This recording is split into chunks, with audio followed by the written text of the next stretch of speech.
So ayun, tingnan natin ang isa sa mga kinatatakutan namin na mag-develop, which is yung hatred ng mga Pilipinos sa Chinese citizens na nandito or matagal nang nandito na lumalaban ng patas parehas at nadadamay sila sa hidwaan ng ating mga gobyerno. Pakinggan natin yung hinaing ng isang Chinese national na matagal nang nasa Pilipinas.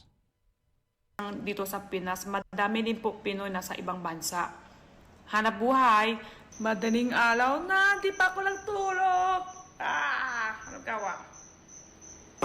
Ang bilis oras, no? Ayan. Abang di pa nagtutulog. Parang may pag-chismis. Teka, kuha ko muna yung sunflower. Chismis tayo, kakain po tayo ng sunflower natin. Hikulitat po dito. Hindi ko maintindihan bakit ngayon madami dumadapas sa comment ko, sa mga video ko, sa mga live ko. Marami dumadapas ng SPY. Spy daw ako. Tapos ako daw kapatid si Alex ko. Madami din mga masama ng comment sa akin. Bawal daw Chinese dito, alis ka na dito, gano'n-gano'n. Hindi ko maintindihan. Wala naman ako masama na kumawa dito.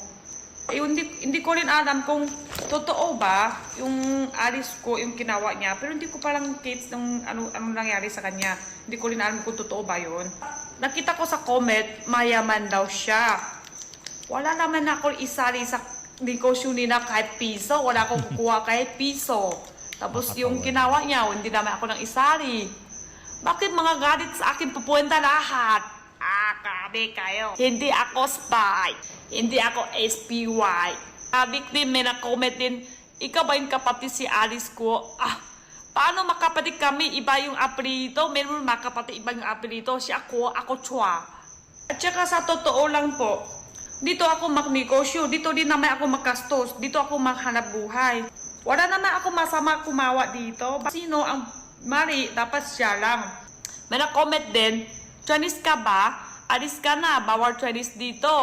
Wawa naman kumbaga yung mga inosente nga naman, yung lumalaban ng patas, matagal nang nandito ay yun, sila yung tinatamaan ng hatred.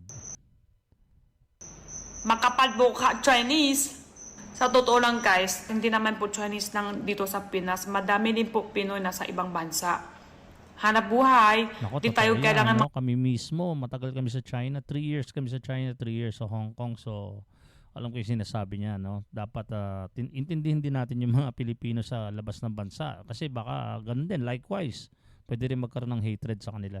Hirapan sa tao. Isip nyo po guys, kung wali sa mga family nyo, kaibigan nyo, mga classmates nyo, nasa ibang bansa, tapos sa ibang bansa ng tauhan, kayo yung kinawa sa kanila, di ba? Saktan din. Parehas tayo hanap buhay lang, di tayo kailangan ganyan. Kung ayaw nyo naman yung plaktak ang tinta ko, okay lang naman. Kung ayaw nyo po sa light ko, okay lang yan. Ganun ka lang, isang kamay lang. Hindi mo lang ko kita. Ayan guys, po, masarap po talaga yung sunflower natin. Malutong na malutong po talaga.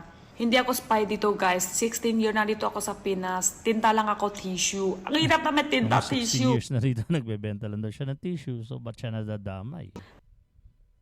Guys, hindi ako spy dito. Wala akong masama kumawa dito. Maayos ako dito naman eh. Yung hindi pa sikat si Alice ko, dito na ako. Sa totoo lang, madami din po Pinas doon sa China. Na-welcome pa ako sa kanya. Tapos nag-chismis pa kami kasi naintindihan ako sa Takado. Tapos nagtulong din ako doon sa amo niya kasi hirapan sila mag-intindihan. Kaya di nyo po kailangan ako maghirapan. Parehas tayo makhanap buhay lang. Basta maayos tao. Tapos ayan, I love Pinas. So ayun, yun na yun. So iwas na tayo sa hatred, kasi marami namang mga Chinese na wala naman silang pakialam dyan. And tulad nga nun, lumalaban din siya ng patas. And likewise, marami ring Pilipino na nasa ibang bansa and nasa China. So that's it.